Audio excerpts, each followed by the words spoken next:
Hey guys, welcome back to yet another episode of Topbillers Toolkit, where me and my twin brother sit down and interview top billers from all around the globe to unlock the secrets to their success. Today's guest is Gary Stoebel. Gary is a former top biller and now he is a coach and a mentor for recruiters. Gary has helped countless recruiters escape burnout, systemize their business, and make more money. On today's episode, we're going to be talking about some really powerful mindset shifts that could change your perspective on your business. We're going to be talking about the power of disqualifying clients and how powerful this can be for your pipeline. And Gary's going to be sharing some of his models that he uses when he coaches and mentors top billers. As usual, guys, grab a cuppa or a glass of wine, depending on when you're listening to this, and let's get into it, shall we?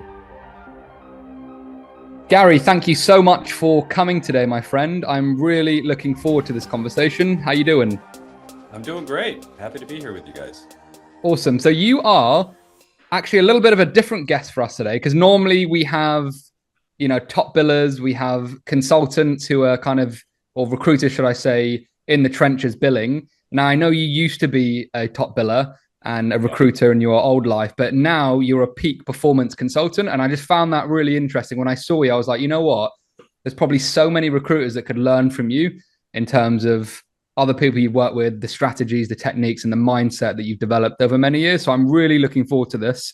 I'll stop waffling and just jump straight into the first question, which is, what's the number one tool in your toolkit, whether it be a mindset, strategy, or software? That's a very interesting question. I think the mindset is what comes to mind first for me. And I kind of like trying on different axioms that I can use almost like a thought virus. It's the idea that you take a thought virus, release it into your brain and let it run wild for a bit to see if it has any, if it's useful. And so over the last 2 years, the one that's been the most useful for me is very, very simple. If I tell you what the phrase is, you'll go, okay, that sounds pretty ordinary. But it has the potential to actually transform your entire life, business and personal, which sounds really hyperbolic, but basically it's how you do anything is how you do everything, which is really, really simple. But when you think about it, there's nothing that it leaves out. So how you keep your garage is how you do everything. How you treat your children is how you do everything. How you treat your clients is how you do everything.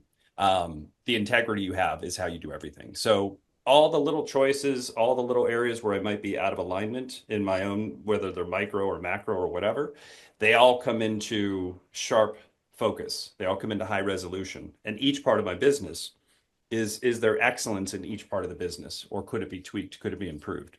And it's not so much like a evil taskmaster, although it can feel like that at times. I mean, it can be a taskmaster. If I'm walking out of a bathroom and I throw a piece of trash into the trash area and it misses, and I'm already out the door, I'm like, I'm not going back. I'm in a hurry.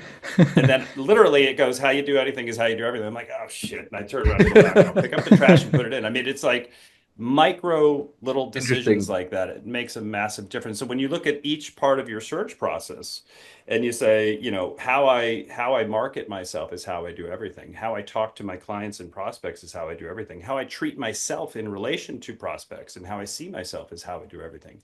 So it is a very useful thought virus, I would say. Love that. The other one that comes to mind is a couple of weeks ago or about a month ago, I was very stressed with work, with personal stuff, just really stressed, and had been working really hard for a long period of time. And I needed a break. So I went to Joshua Tree. I like riding motorcycles and rock climbing. And I just went there on kind of a personal retreat for about a week and rented an Airbnb, like a cabin. It was just me and my motorcycle, and not a schedule, nothing specific to do. And I just wanted to deload my brain, de-load the cognitive load that had been there. And I kind of noodle around on axioms that I like to play around with, like I said. And the one that came up that week was presence before productivity. So for me, at the stage of life that I'm at, being present for my life has to come first before just being productive. Because my default setting is all gas, no brake. And probably you guys, you're entrepreneurs, you're probably the same way. You're type A personalities. And it's the reason we're successful is because we're highly focused, highly driven, highly motivated. But it comes with a cost, and it can come with burnout. It can come with difficulty sleeping. There's a lot of different things that can happen as a result. And so based on where I'm at right now, that's the one working on, which is presence before productivity. I want to be present for my classes. I want to be present for interviews like this. I just want to be present for what I'm doing. So those That's are great. the two that I'm trying on at the moment. I've got to say, that's probably the best follow up from the response of mindset, because everyone says mindset, and it's hard to kind of like vocalize what they mean by mindset, because a lot of people don't know or don't have a strategy or don't have a way of thinking around it. It's kind of like they're wired to be like that way, and it's like, but yeah, it's really, I love that. I actually learned something similar from, you might not know him, a guy called Dan DeParney. He's like a monk who's now an entrepreneur. But I watched some of his.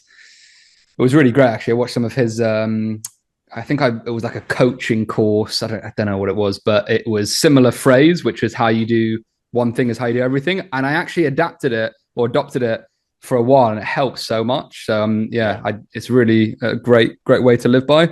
I have a slight, so I just want to jump in there because that how you do one thing, how you do everything kind of resonated with me, but I do it in a slightly different way, Gary. I have a list of non-negotiables that I do every single day. So I have to get up at 5:30, I have to go to the gym, I have to write a journal, I have to do 15 minutes reading, and I have to do 15 minutes cleaning for my wife. That's something I had to put in there. But I can't miss out on any of those things like every day. Yeah. And when I don't follow through with one, I feel like if you can't set little things each day and follow through with them, it will impact other things like my business and other things in my life. So that's my kind of a similar mindset, but I've just tweaked it in a slightly different way. But that definitely resonated, man. Love it. That's that is a really important point, is that if you can't trust yourself to follow through on what you say you're going to do, it is so damaging to your ability to do anything of significance. If you have big goals in life, but you don't trust yourself, like if you say, I'm going to wake up at 5 a.m. and you hit the snooze button, you're just setting into motion the idea that you can't trust your own voice. And so it's a really important point. And I agree with you. I think that being careful about what you say and what you commit to is really important, because if you want to be able to follow through, that's the one side. The other side is to have a little bit of grace for yourself as well. Have a little bit of softening. And just one example of that is I take a cold shower every morning, like a 3-minute So do shower. I. Yes, Gary. It helps, it helps to really, the cold exposure, just, it's like an immediate dopamine release at 5 a.m. But I've been doing that for, I don't know, 10 years or something, just taking a cold shower first thing in the morning. But more recently, and again, this could be age, it was like, you know what? I don't want to always be, like I said, presence before productivity. So I'm trying to soft a little bit. So now I do it 5 days a week. So Monday through Friday, I take a cold shower. Weekends, I don't take a cold shower. So it kind of gives me a little bit of a grace period as well. Yeah, I think that's such a great point. And so I have to butt in. I think I've adjusted my habits so much, Gary, like just to like for instance, when I first started the habit, I would set so many goals in one day, like it was impossible to get them all done, and then I'd beat myself up. But overdoing this for many years, I realized that it's actually better to set more achievable ones that you know you're going to get done, and then you can kind of, it's a self-fulfilling prophecy. I think being flexible with those habits is important as well. It's really interesting. James Clear has an app. He wrote Atomic Habits. I don't know if you guys know. Brilliant book. Yeah, probably really know good him. book. Well, he has a habit tracker called Atoms. I don't know if you know about that, but he only allows, I think it's 6 daily things you can track. Because I used to do the same thing. I'd have like, a habit tracker that allows infinite numbers of habits. You're like, how do I have 19 habits that I have to do every day? It's like, this is becoming like the opposite of what I wanted. So his is just 6 habits, I believe, max. Nice. And you have to make choices like, what is actually essential? What is actually essential that I need to do?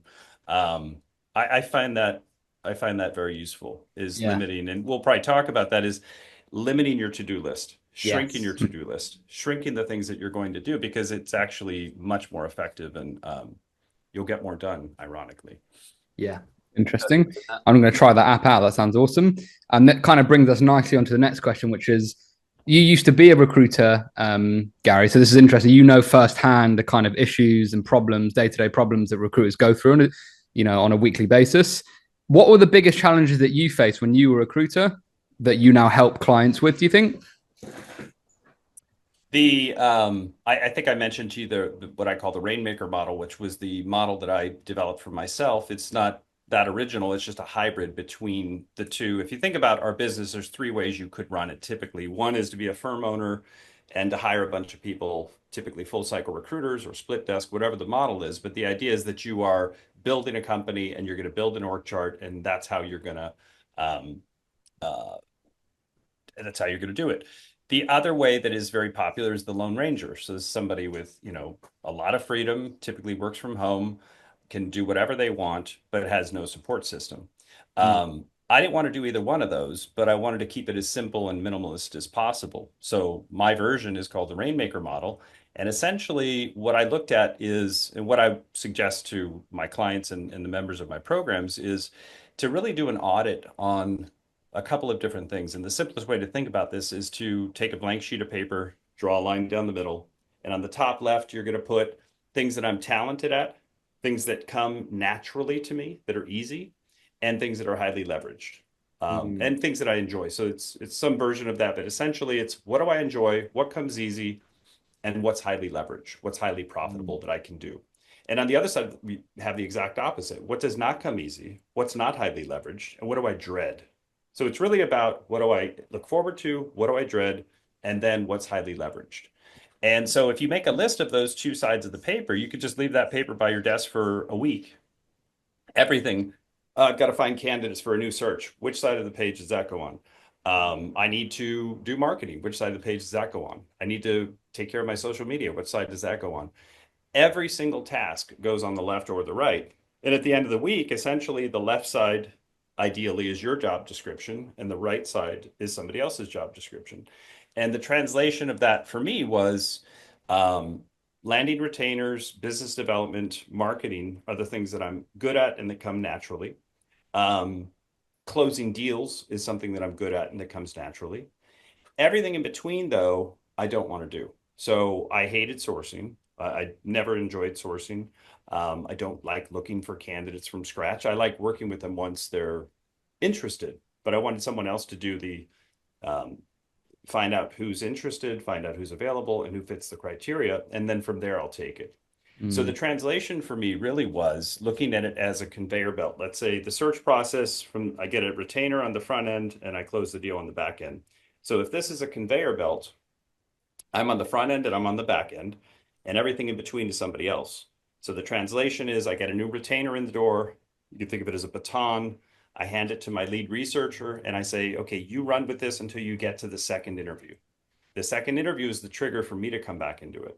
I mean, I'm giving you the idealized version. Obviously, we're working together the whole time, but essentially you take it and run with it. It's your responsibility to find the candidates, interview the candidates, recruit the candidates, submit the candidates to the client, talk to the client, set up the first interview, debrief the candidate after the first interview, debrief the client after the first interview. And when the client says we want to bring him back and the candidate's interested, you tap me on the shoulder and then we tag team together for the rest of the process. I might take it over completely. I might tag team with the researcher, but we get it closed. And my job is to get it closed. So that worked incredibly well. Finding the right people on my team who fit really well as a researcher who could do that type of work was huge. I used employees, not contractors.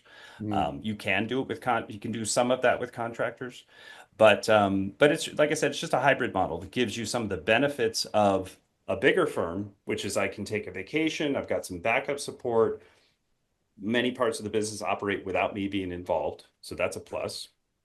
But I don't have the liabilities of the high infrastructure, high costs, high salaries, even because, again, I'm paying low to mid-level people to do a lot of this work. But I'm training them to do it my way. And so you get some of the benefits of that. And then you get some of the benefits of the Lone Ranger, which is the independence and the ability to call your own shots without the isolation, without the inability to take a vacation and having to be the guy doing everything. So it's just a hybrid model. And it's not that it's better than the other two. There's a lot of very successful Lone Rangers and a lot of very successful firm owners. I think it's more about figuring out who you are and what kind of life do I want? What do I want my life to look like? So that's how I look at this business. Is it's a vehicle to give you a better life, as opposed to this is now your life. which is, I think, what 90% of recruiters think of it as.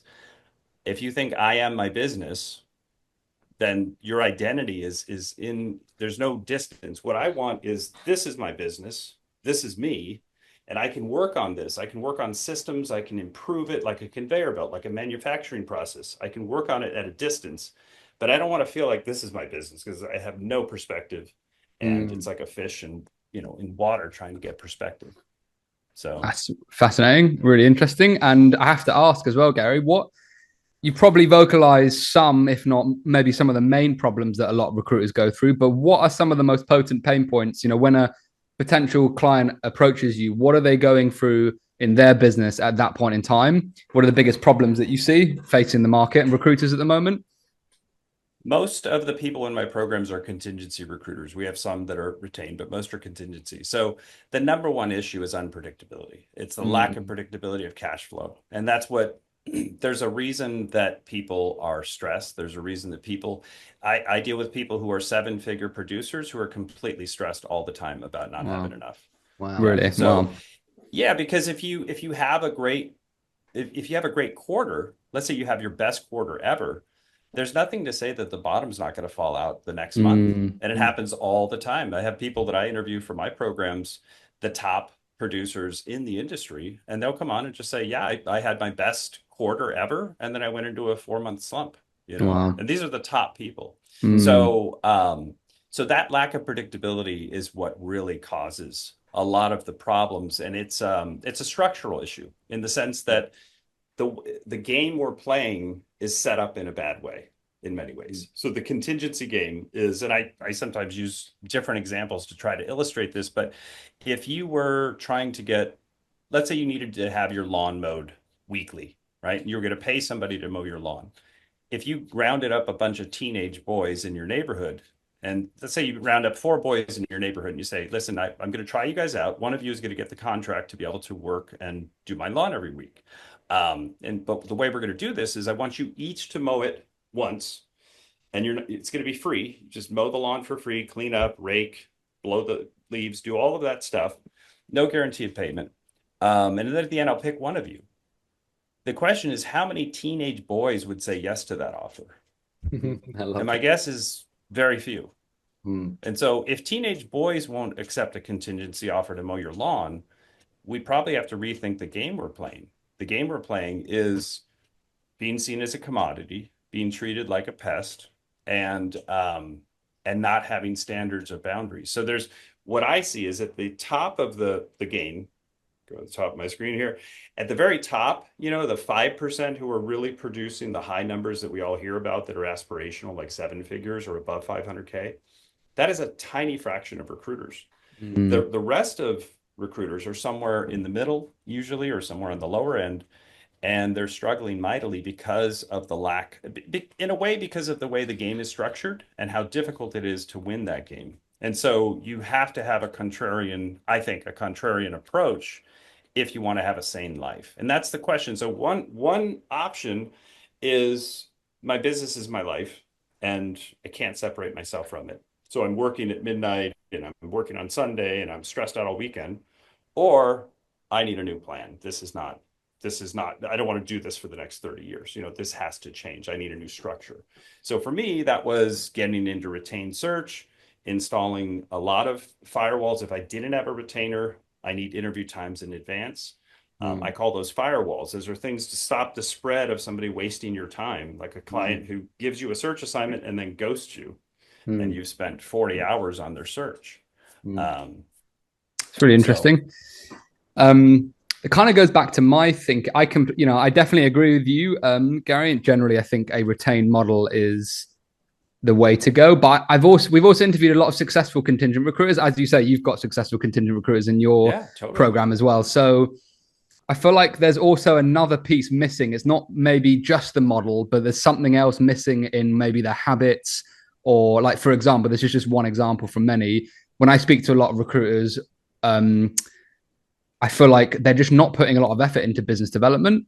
Like, when I ask you how much business development are you doing, a lot of them are like, say a lot of them, that's a bit of an exaggeration. Some of them, a portion of them, a significant portion, are saying like maybe an hour a week or 2 hours a week. And I'm like, what? How are you like, do you see what I mean? And it's like the maybe part of the problem as well, they're not putting their energy into the right areas as well, or Yeah. there's a fear there, or there's something, I don't know. Have you found that there's any common themes between what I've said there, For between the sure. people you coach? No, I think you're hitting spot on because, and I describe it kind of like if you think of in the Serengeti when there's a watering hole that's shrinking, like when the wildebeests have to go get water and the crocodiles are there waiting to Mm, attack them.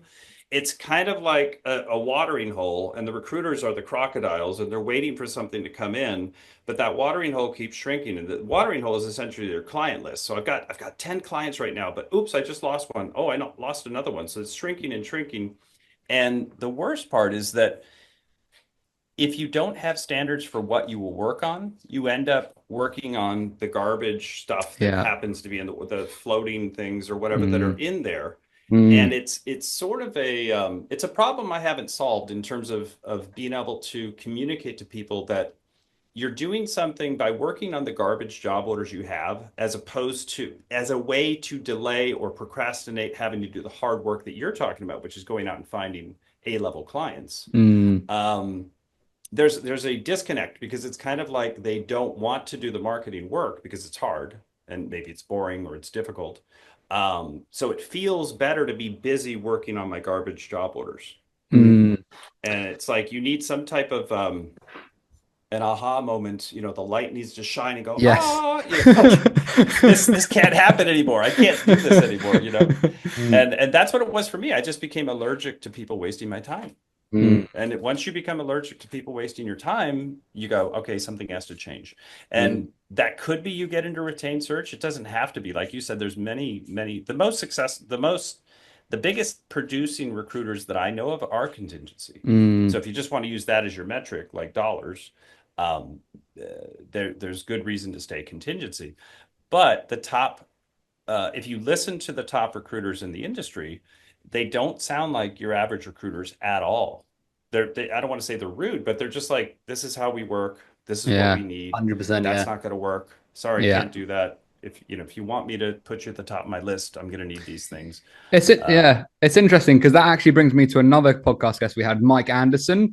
Now he works contingent, but he has a retained mindset with the clients that he qualifies and how he qualifies clients. So it's like I think also part of the problem is maybe retained or contingent, but it's also the way you qualify, kind of the way yes. you just said that, the way you qualify clients and the amount of confidence you have with what you are going to take, what you are going to accept, and what you're not, Mm. which I think is an Yeah, interesting well, I thing to think think about. the interesting thing about Mike is he's actually systemized the qualification process. He's sat down and been Mhm. like, okay, what makes a good client? It's this, this, this, and this. And if I can tick Yep. those off, then I know they're going to be a good client. I think the problem is a lot of people haven't systemized the qualification process and a lot of, Yes. the process in general, but specifically the qualification process, which is, Yes. yeah, And Mike's. that's absolutely. I'm going to listen to that. Mike Anderson, you said? You guys Yeah, said you Mike know him? Anderson. We've Okay. got two And podcasts. Mike's going to love us. We promote him so much now. Oh It's yeah, he's got so much business through our ridiculous. podcast. Yeah. Okay. All right. Yeah. No, I want to hear that because that is correct. It's the qualification process. It is spending much more time. If I want to be absurd about it, it'd be like if somebody says, "Hey, I've got a job order for you." You know what? I'm going to tell you the story. So this is a story that I think illustrates this really well. My wife and I were up north in California in Eureka, which is a nice little coastal town in the redwoods. We were up there on vacation. This is maybe 10 years ago or so. And we had no interest in buying real estate there. But, when you're traveling and you're like, oh, this cool little fishing village or whatever, I want to check out what do houses cost here? Just that level of interest. Mm. And there was a beautiful Victorian home and a for sale sign. And I thought, I wonder what that cost. So I called the number. The realtor answered the phone. She was very enthusiastic right off the bat. And I said, "Yeah, we're standing in front of this house. I'm just curious how much it costs." She says, "Oh, I'm in the neighborhood. I'll be right there." So, okay. So she drives over. She gives us a tour of this beautiful house. We got in her car and drove around. We got a great tour of Eureka, Mm. looked at a few different houses. It was fun. And then she dropped us off and we said goodbye. Now, she spent, I don't know, 2 hours with us. Never said, how soon would you like to move to Eureka? Are you Mm. qualified for a loan? What do Interesting. you, what do you exactly? I should probably ask what we're looking for, but She didn't ask any of the qualifying questions that would be basic. She could have said that at the very beginning of the phone call, and I would have said, never move in there, no interest. Just, you know what I mean? Just literally curious about the price of houses here. So she would have saved hours of her life that she just, you know, Did you feel guilty after, Gary? Or I mean, it was more like, yeah, I did feel kind of guilty, but it was like, I'm only joking. but I also felt like it really illustrates what I think you guys are talking about is you've got to spend more time up front, and it doesn't take much. That's the weird thing. Yes, so true. It's being overly thirsty, overly eager to please the client is not the right way to be, because if you're going to be a consultant, they need to see you as a thought leader to some degree. You're the person who's going to be sending them the talent for these very important positions. And if they don't take you seriously, it's really, if you don't take yourself seriously, then you can't expect them to take you seriously, you know? Yeah. 100%. Love that story. It's such a great example of how to qualify. Yeah. That was a funny one. So good. I'm really curious, guy. This is kind of an off track question, but when me and Sam we had a coaching model years ago. We now have a done for you kind of service with content. But when we had our coaching model, when we look back at what had the best results for our clients, we typically would find that content had the best results. We're like, okay, out of everything we're teaching, content has the biggest impact, has the best results, gives the clients the biggest dopamine hit, and something that they like and want to stick with. Have you found out of your coaching model, there's one thing that has the biggest, you know, the biggest results when it comes to moving your clients forward? You mean marketing specifically, or just no, just in terms of, because it sounds like you have a lot of knowledge in a few different areas with regards to what you can help your clients with. But have you found there's one particular thing that typically moves the needle the most with your clients in terms of getting them their results? I honestly, I think it's the two things we've already talked about. Number one is to have a daily marketing schedule. That is the cycle of frustration that people experience, and I'm sure you guys know this very, very well, is I would describe it as a rinse and repeat cycle that goes in a circle. So typically it's I don't have enough search assignments, so I'm going to market like crazy to get them. I fill up my, you know, coffers with search assignments now. My marketing goes to nothing, right? I stop all marketing because I got these searches. I got to work on these searches. Spend all your time working on the searches. They peter out. Maybe you close one. You probably don't close most of them, obviously, but maybe you close something. But the point is you run out of search assignments. Then you pee your pants. You have a panic attack and you go, oh my God, I've got to get search assignments. And now it's like, I start marketing like crazy, and then I get some search assignments. And basically that cycle is what the majority of recruiters do. And it's easily solved by just doing some marketing every day, you know. So you could have a I like I said, I like actionable little instructions or recipes. So if you said I'm going to do 10 by 10, that's 10 marketing actions before 10 a.m. If you're going to do 5 by 9, that's 5 marketing actions before 9 a.m. And a marketing action is an email, an in-mail, a phone call, warm call, cold call, whatever it might be. But you're doing outreach to people every single day. That's separate from your content strategy or whatever other automated strategies you might have. But I just mean in terms of actual outbound outreach. Something simple like that can save you so much stress and anxiety. But you have to be willing to pull yourself off of the desk. It's the frenetic, and again, this goes back to the model. The contingency model is inherently insecure because you're dealing with somebody who doesn't have shared risk. They don't have much risk. They're potentially seeing you as kind of like one of 5 or whatever. Yeah. And so it creates inherent insecurity in the recruiter, and this feeling of I got to jump on this stuff, which of course you do, but you got to do it strategically.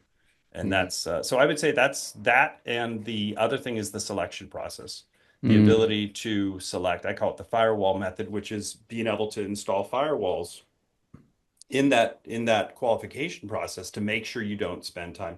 What you're trying to avoid is somebody gives me a search assignment today. We're having a great connection. It sounds like there's really a lot of urgency. I'm excited. I hang up the phone. I go crazy working on this search for the next 3 days. I spend all of my time working on it. I come up with 2 qualified candidates. I send them to the client and they go dark. Like that's it. They just don't return my phone call. That should be intolerable to people. And there's a lot of ways to kind of mitigate it. You can't prevent it, but it should be that should not be your set point as a recruiter. And if it is, something's wrong and you need to fix it, you know? Do you remember when you said that there was a point when you became allergic to people wasting your time, Gary? Do you remember when it happened, or like the week? Was there a moment, or was it a collection of many things? I don't remember it as an event. Okay, It cool. was just a repeated thing. It was like Yeah. a ongoing fatigue factor Mm, where um that was it's just I don't know if it's important to think your how you spend your time is how you spend your life. mm, So if recruiters are working on, let's say 70% of their searches are not going to be leading to revenue, and that's probably a low estimate, it's probably 80% or more, but let's just say 70% of your crazy. searches are not going to lead to revenue. That means 70% of my efforts lead to no revenue. In almost any other field, that would be considered insanity. Now, Yeah, it would. now Yeah. for us, it's okay because the fees are big, right? So it's Yeah, it's elephant true. hunting. You might go out for a lot of days and you don't get an elephant. It's different than hunting antelope or Mm, something. mm, But still, you want to up those odds as much as possible. So that qualification process is incredibly important. If you get the qualification process right and you're marketing every day, those two things alone would help you tremendously. There's a lot of other structural things that are about peak performance or productivity strategies, monotasking, having an appointment-driven calendar. I mean, there's a lot of specifics that we could talk about, but I do think structurally it is the lack of good marketing and the lack of a qualification system, a Mm. real qualification system that I mean, if you could subtract the 70% of wasted time and instead spend that time on things that lead to revenue, think of the difference. And one really good illustration of this is one person I interviewed had she had the same mixture that I had, which is about 70% retained, 30% contingency. That's about what I did. I didn't switch to 100% retain.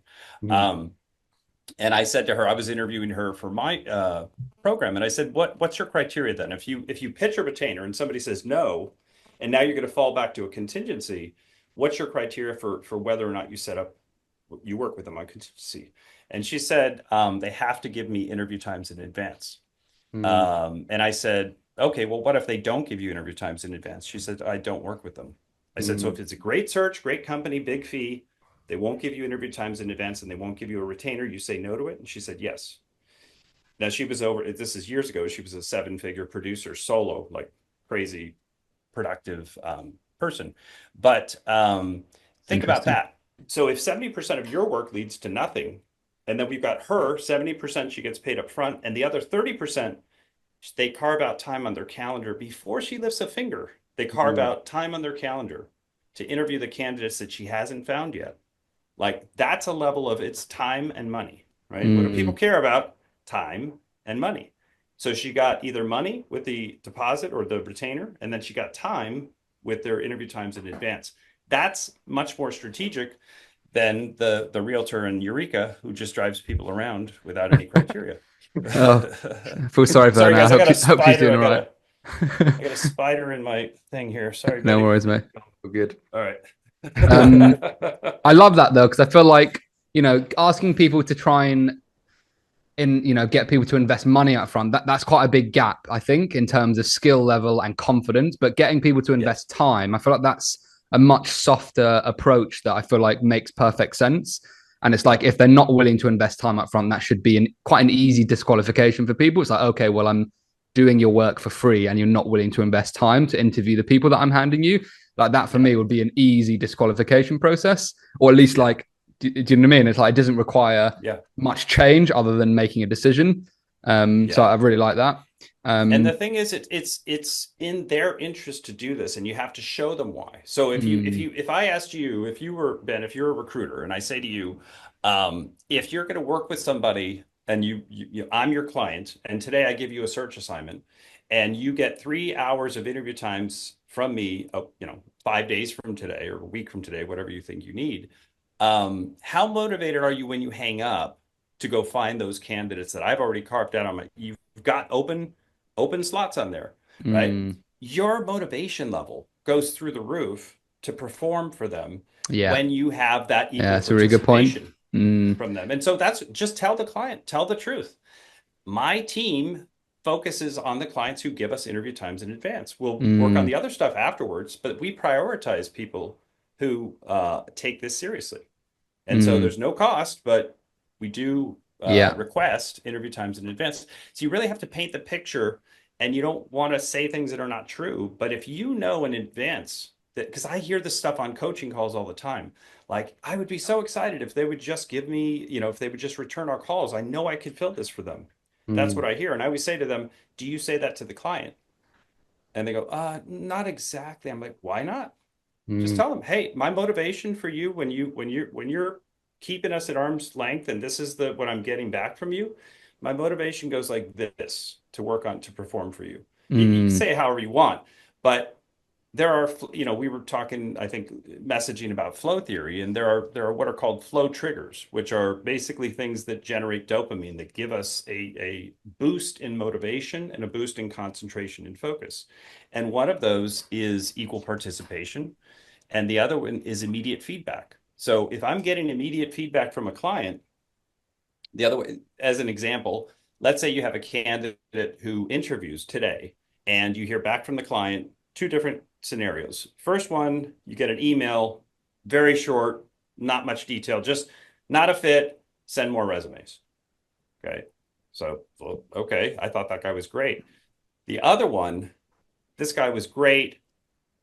Really want to see more people. He's not quite a fit because he's missing this, this, and this. But what I really liked about him is that he has this, this, and this. So if you could find somebody with those things, that would be great. And we really need somebody yesterday. So which scenario does your motivation skyrocket on? Is it the one who said, like, send a resume, that's it? Or the one who gave you all these details? And the only difference is good communication. That's the only difference. But you know internally that your motivation goes, so you might as well tell them that. Yeah. If you keep us at arm's length, if you don't return our calls promptly, if you don't give us direct hiring authority contact, if we don't have the ability to interact with you and to problem solve, we're just ineffective. And therefore, unfortunately, our hands are tied. We're not able to prioritize your search. I want you at the top of my priority list. I want you getting the best service that you could possibly get from us. I want my team excited about your search.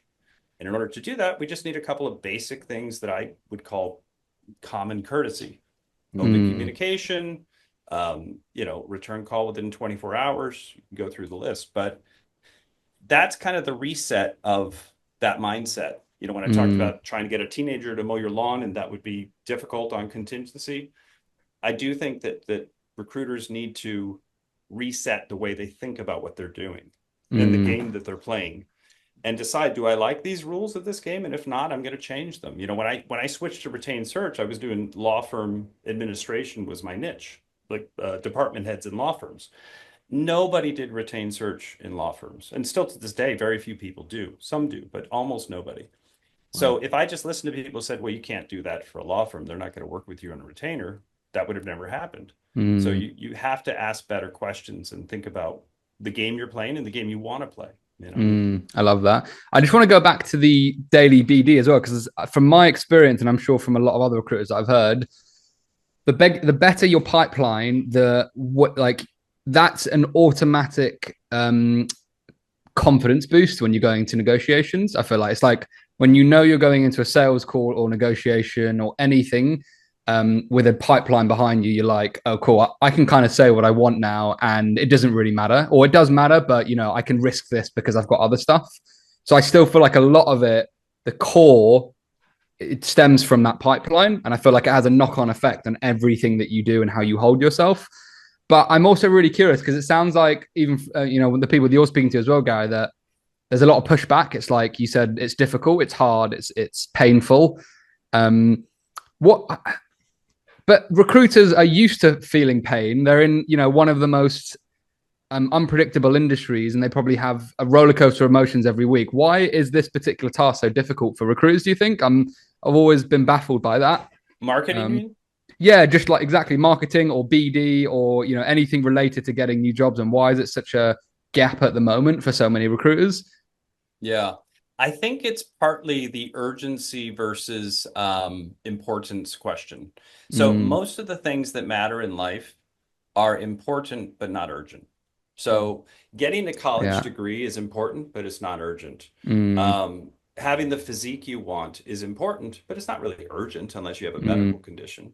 I could eat chips today. It doesn't seem to make a difference. Almost anything you kept raising children is important and generally not urgent. You wake them up, get them ready for school, whatever. And marketing falls into that category. Marketing is mm, really important, but it's not urgent. It's not mm, acting upon me. I have to act upon it. And mm. it's difficult. If I'm making phone calls, there's the fear of rejection, there's the fear or real rejection. So there's a lot of things that make it a difficult thing conceptually when, like I said, I've got these crappy job orders over here. Let me just focus on that because I'll Yeah. feel really busy. I'll feel like I'm rushing, and so there must be this sense of urgency, but you're mistaking results for busyness, and that's Mm, really the thing. And I think we were talking about cold showers and all that stuff. That's everything that matters is it's not urgent to take a cold shower. mm. But it is important if that's part of what you're trying to do, to build yourself up. So Yeah. I I love think that. it's partly that. It's just that it seems more difficult. Yeah, I think that's a really good way to frame it. And I know you said 10 before 10 and 5 before 9. Again, is there any, like, if there was one or two things that have had the biggest impact on getting your clients to do more BD more consistently? What are those little magic tricks? Or I don't want to say magic tricks because that assumes that it's not hard work, but Yeah. what are the things that you've implemented that you've seen the biggest results with your clients? Yeah. It's tiny goals, Mm, tiny actions, and activation goals. So if I say to you, anything that sounds like a big task, it's going to create friction, it's going to create resistance. But if I said make one easy call before 9 a.m., as an mm, example, make one easy call before 9 a.m., or make three easy calls before 9 a.m. It's like if you go to the gym and you want to do bench press, you don't go in there and put a bunch of 45s on your the first, with no warm up whatsoever. You know what I mean? Like that's not a great way to do it. So kind of get yourself into the mode by I'll give you an example. There's one guy I've interviewed a few times. He's a very successful owner with two different offices and about 20 different recruiters. He doesn't need to do this little habit that he's done for his whole career, but he still does it. He comes into the office. I'm at a stand-up desk right now, but he has a sitting desk. He comes in with his briefcase or whatever, and he will not sit down until he makes a single phone call. Oh, mm. That's wow. just a starter goal. Yeah. So Love that. so what does it take to do that? You have to know you can't come in and go, oh, what call am I going to make? Like you're screwed already if you do that, right? You have to know who you're calling, what the purpose is. It should be easy. It doesn't matter if you have to leave voicemail. That's not the point. The point is he's avoiding that mid-morning panic attack what you don't want is you come into the office, you maybe hit snooze before you got there. You're kind of doom scrolling through all the horrible news about politics and war and everything else. So you're in this, mindset that isn't productive. You get in there and you don't really have a plan. You start looking at automation tools maybe, or you're like, oh, this looks interesting. And you're doing this stuff and you look up and it's 10 a.m. And that's when you have a panic attack going, shit, I didn't do anything that Mm, is pushing me further, getting my pipeline closer to a deal. So if you just make an easy call really early, it gets you started, yeah. or three easy calls by 9. And then whatever it is that you have friction or resistance around, try to find a downstream way of doing that thing. So if you say, I want to market candidates, but I hate cold calls, fine, don't make a cold call. Email somebody. Create a really Mm, good, impactful email with a very specific call to action and do that first. Do whatever you can do that's going to be a small thing. You don't want to force yourself there's a zillion ways to market your business. And if you force yourself into something that you hate, it's just, you're not getting that free energy of a dopamine hit. Um, so love like that. if you enjoy public speaking, maybe that becomes your thing. If you like networking, I know somebody who loves networking, so that's his marketing strategy. He Mm, will, at the beginning of the year, he'll book like 4 different big events, trade shows that he's going to go. Maybe he presents, maybe he's just there, maybe he sponsors something. But that becomes 4 separate marketing events during the year that he participates in. And there's the pre-event setup, making appointments with people at the trade show, calling them after, thanking them, sending them articles, whatever it is. So he has a whole program around it. I would hate that because I'm not the best networker. I don't like standing around in a convention hall shaking hands. Yeah, I hate But networking. yeah, exactly. But he likes it. He's good Yeah, at no, it. fair. And Yeah. he's made it his thing. And maybe if he Mm, tried doing what I do, he would hate it. And it would be like eating your vegetables. And so I would say find a downstream way to do it that is a little more natural, but do something daily. Yeah. Don't let yourself get away from that because it's just too difficult to restart. Love that. Are there any habits outside of business and work that some of your clients have implemented that have had a really big impact on their mindset? Out of interest, Gary, this is quite a tough one, but I'm just wondering if there's any habits that they've implemented. I'm a big believer in, I have a program called Win the Morning, Win the Day, which I stole from Tim Ferriss, by the way. He had a report called that, which I think is kind of cool. So I'm a big believer in what you do to start your day makes a massive difference. So if I said to you, planning is a keystone habit that you have to implement, and you go, I hate planning. I never follow my plan. It's overwhelming. I don't even know what to plan. Then I would say, why don't you plan from 8 a.m. until lunch and nothing else? Just what you're doing from 8 a.m. to lunch. Can you do that? Probably can. And you can create some type of a plan for that. And really, I look at it as three segments. So there's wake up until you arrive at the office.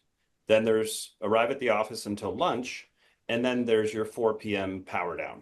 You might call it your planning session for the next day. So just getting a basic structure and focusing on the front loading, the early part of your day, because it really sets a tone. Like I said, if I wake up and my first thing is I hit snooze, I've already violated what I said I was going to do. So it sets me up in a bad way. I skip the cold shower because I'm running late. Like I said, I start doom scrolling. I'm stressing out. I'm chugging coffee. I'm looking at the news. That arrival process is just terrible, right? And if that's your default setting and you do that every day, you're not going to be at your best. So it's really getting very granular and creating a script almost, particularly if you're getting up at 5 a.m. or like I think you guys are and I am. It's like I can't rely on motivation at 5 a.m. I've got to rely on discipline and an actual script. Step 1, jump in a cold shower. Step 2, get ready. Step 3, make my coffee. I'm in my office by 6 a.m. That's not because that's the best way. It's just I do a martial arts training every day at 9 a.m. So it helps me to get up at 5, office by 6. By 8:45, I've had almost 3 hours of work done. Then I go train. Then I come home. So it's not about that won't work for everybody, but I'm just saying it's a deliberate schedule. Like I know what's supposed to be happening when. So I would say, one of the biggest things is to focus on your morning routine and figure it out and really systematize it. Love it, man. And I completely agree with that from someone who's tested morning routines, evening routines, and a million different habits. The morning is like what sets me up for the rest of the day. I totally agree with that. Yeah. Got to There's ask. a different perspective on the morning routine too. Or I'm sorry, go ahead. That's all right. No, sorry, Gary. You're probably going to say something more interesting than me. I was just going to ask if you're doing jujitsu because I know Sam wanted to ask that question. I did. I didn't want to. I didn't want to. You know me, Ben. I do MMA, so I do Brazilian Jiu-Jitsu and Muay Thai primarily. Yeah. Oh, okay. So cool. So 2 days of Muay Thai, 2 days of Jiu-Jitsu typically in the week. Oh, awesome. Oh, amazing. Are you guys doing that as well? I do jiu-jitsu. I've been doing it for about 4 years now, and nice. I've got a little baby, so I'm trying to juggle doing jiu-jitsu. I'm averaging probably 1 to 2 sessions a week, which is still pretty good at the moment because my wife, every time I leave the house, she gives me an evil stare. So, but no, man, I absolutely love it. Absolutely love jiu-jitsu, and that's one of my habits, actually, Gary. That is like one of my non-negotiables because it's so tough.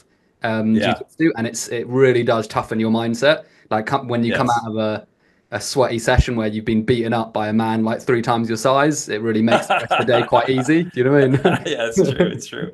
Yeah, I would say jiu-jitsu, if anybody has an interest, it's the best personal development program I've ever, by far. I've done therapy. I've done all kinds of things. Jiu-jitsu is way better than all of them put together. There's a quote by, I forget his name.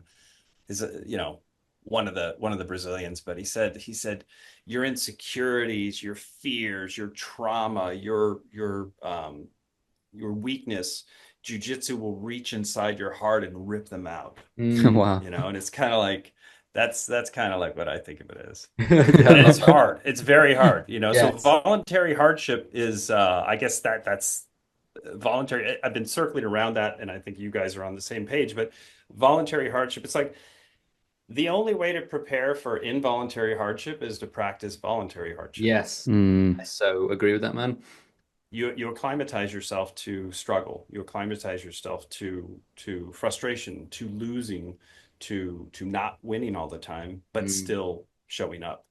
Yeah. So, Yeah. And it doesn't have to be jujitsu. It can be cold showers. It could be lifting weights. It could be rucking. It could be whatever rings your bell, but should be something. It's like my set point is voluntary hardship. If your set point is comfort at all costs, I'm going to win every time. Yeah. You're just trying to be, you know, do the most comfortable thing, which is usually the lazy thing.